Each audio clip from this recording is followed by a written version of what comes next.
더불어민주당 허윤정입니다. 8.15 광화문 집회에 면죄부 주려는 야당과 일부 보수 언론의 책임 있는 자세를 촉구합니다.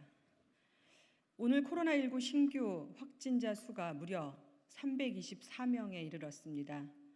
지난 14일부터 연일 세 자릿수를 기록한 지 일주일 만에 300명을 넘어선 것입니다. 중앙재난안전대책본부 발표에 따르면 지금까지 8.15 광화문 집회 관련 확진자는 60명이며 이틀 전에 비해 50명이나 급증했습니다. 또한 광화문 집회에 적극적으로 참여한 사랑제일교회 관련 확진자만 739명이며 12개 시도에 걸쳐 있어 전국적으로 확산될 가능성에 상당한 우려를 표했습니다. 이미 대구에서는 집회 참석자로 인해 2차 감염이 발생했고 서울시에서는 오늘부터 10인 이상 집회를 전면 금지하며 3단계에 준하는 강력조치 시행을 발표했습니다. 이처럼 8.15 불법 집회가 사랑제일교회 정광훈 목사발 집단 감염의 뇌관이 되고 있는 상황에서 일부 언론은 정확한 사실조차 호도하고 있습니다. 김진태 전 의원의 코로나 확진자는 8.15 집회 전부터 눈에 띄게 늘어났으니 이미 7월 말부터 문제가 있었던 게 아닐까라는 주장을 그대로 보도하였습니다.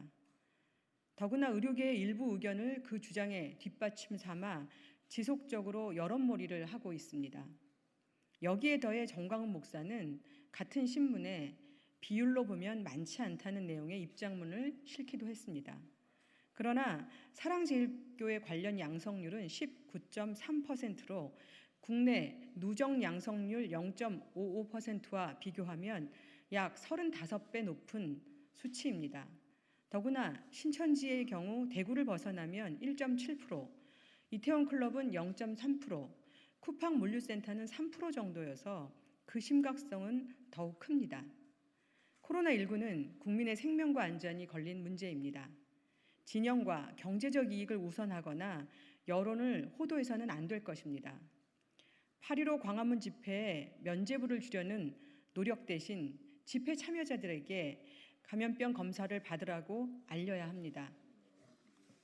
민주당은 코로나19 대유행 방지를 위해 최선을 다하겠습니다. 방역을 방해하는 근거 없는 가짜 뉴스에는 단호하게 대응하겠습니다. 정부는 방역 지침을 준수하지 않는 단체와 사람들에 대해서는 예외 없이 무관용 원칙으로 법적 처벌, 구상권 청구 등 모든 수단을 강구해야 합니다. 국민의 생명과 안전을 지키는 일에는 여야가 따로 없습니다.